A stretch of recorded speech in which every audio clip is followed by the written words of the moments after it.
Afinal de contas, o que é esse tal desse PDCA? Deixa eu te explicar de uma forma simples para que você entenda de uma vez por todas como que ele funciona.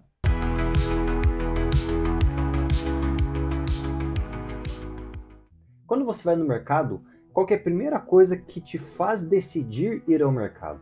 Ah, não tô fazendo nada mesmo, acho que eu vou lá no mercado, pegar fila e me estressar com as pessoas que, além de estacionar mal, ainda colocam o carrinho na frente do teu carro. Normalmente algum gatilho te leva ao mercado. Geralmente a falta de um suprimento ou a necessidade de alguma coisa que você vai precisar. É aí que começa a etapa de planejamento. Ah, preciso de papel higiênico e espero que você não precise dele exatamente na hora que você precisar. Você se planeja para o que vai consumir. E normalmente você se programa para aquilo que você precisa com base em uma necessidade. E você sabe que terá um benefício se você for no mercado fazer compras, que é você ter o que você precisa na hora que você precisa, sem precisar sair de casa de novo. A tua etapa de planejamento normalmente envolve a tua lista de compras, para onde você vai e o horário que você vai. Se você deixa para ir no mercado sempre naquele horário de pico, você sempre vai pegar fila e sempre vai se estressar com isso. Ainda estamos na etapa de planejamento. E se você quer tornar a sua compra uma experiência produtiva, você vai ter uma lista com uma sequência de produtos com base no mercado que você normalmente vai. Ou simplesmente você está tão acostumado a ir sempre no mesmo supermercado e você já conhece os corredores, já sabe os produtos onde estão, já meio que sabe o preço ali de onde eles estão, você sabe o quanto você vai gastar. Mas normalmente é interessante planejar o quanto você vai gastar, senão o céu vai ser o limite. Por isso, ainda no planejamento, é interessante você setar expectativas com as partes interessadas. No caso aí, marido, esposo, mozão, o que você vai comprar, quanto você vai comprar.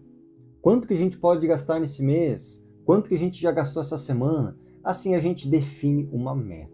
Então já temos justificativa, contexto, expectativa das partes interessadas, metas e ainda é interessante a gente definir responsabilidades. Por mais que muitas pessoas preferem fazer as compras juntos, é interessante você organizar para que talvez uma pessoa faz uma parte num setor, a outra pessoa faz outra parte em outro setor, assim você consegue ser mais produtivo, principalmente quando você está com pressa. Outra coisa, além do lugar que você vai e do horário que você vai, é interessante você definir aonde você vai estacionar como parte do seu planejamento. Onde que você normalmente estaciona? Perto da saída, perto da entrada, um meio campo aí entre os dois. Se você não vai com um carrinho tão grande assim, se as compras não são tão grandes assim, não faz tanta diferença você estacionar um pouquinho mais longe. Mas normalmente as pessoas estacionam perto da saída. E eu diria mais, é melhor você procurar uma boa relação entre proximidade com a entrada e com a saída, porque caso haja uma emergência, uma evacuação, você está mais próximo da saída e de preferência você estaciona o seu carro de ré para não ficar preso na hora de sair. A gente poderia detalhar até um pouco mais, mas vamos para a etapa de execução. Então a etapa de execução começa no momento que você chega no mercado. Qual que é a primeira coisa que você faz quando chega de frente para o primeiro corredor?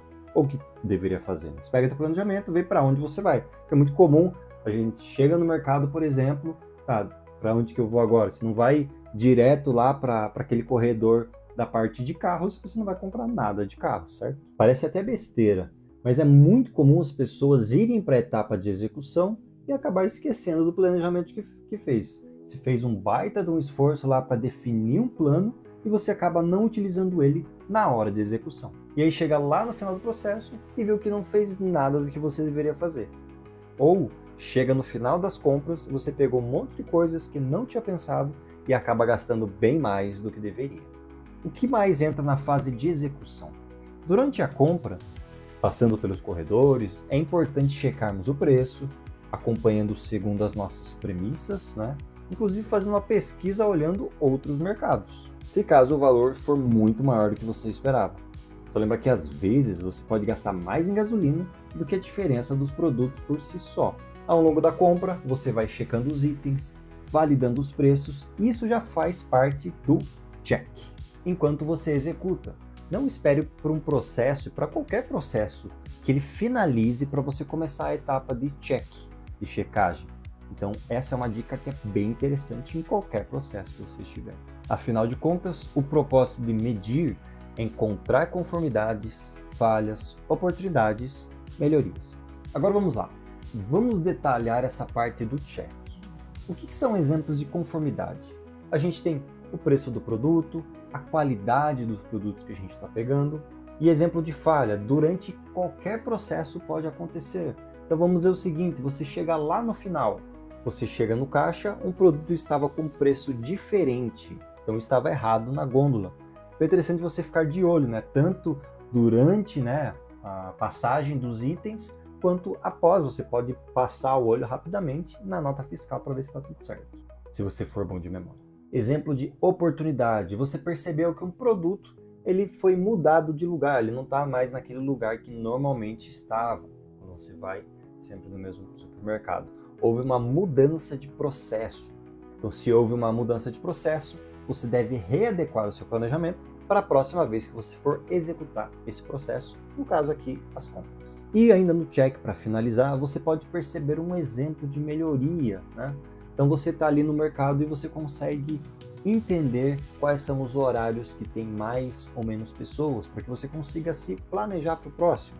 Você também pode perceber que poderia ser mais eficiente em algum processo específico durante a compra. Por isso que é tão importante a próxima etapa que entra a padronização, ou seja, o ACT. Então nessa etapa você vai agir, padronizar para que na próxima você seja eficiente. Então você pode anotar em algum lugar as melhorias, quais processos você não pode esquecer para a próxima compra, que o preço de tal produto subiu muito naquele mercado, que você pode procurar em outro lugar. Anote o que você viu que planejou e falhou, e também aquilo que você planejou e deu certo e que você não pode deixar de repetir nas próximas. Parece meio óbvio, mas pensa o seguinte, você se planejou, por exemplo, para ir no mercado no domingo de manhã cedo, porque você sabe que tem menos pessoas e sabe que tem menos fila, que você vai se estressar menos. Só que você acabou se atrasando por algum motivo.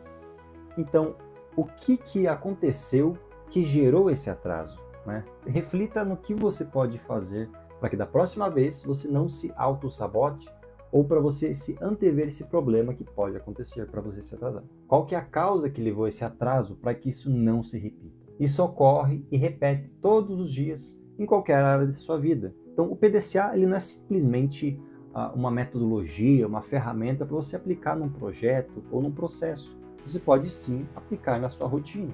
Ele é uma metodologia e uma forma de se pensar para que você viva em constante melhoria. Por isso que eu não trato o PDCA como se fosse um simples ciclo, porque o ciclo normalmente ele começa e finaliza no mesmo ponto, mas na verdade o PDCA você está em constante melhoria. Então é melhor você se referir ao PDCA, pense nele como uma espiral ascendente, porque nunca vai parar de melhorar. Você planeja, executa, checa, age, depois você melhora o planejamento, melhora a execução, melhora a checagem, melhora o agir e assim por diante, uma constante melhoria.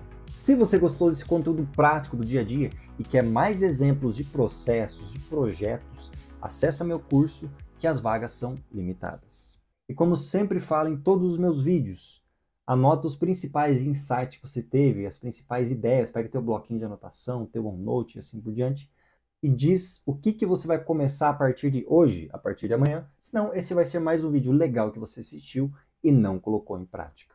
Se você quer ser mais produtivo em qualquer área da sua vida, acompanhe os meus conteúdos e torne a sua vida e a sua mente mais eficiente. Um grande abraço e até a próxima.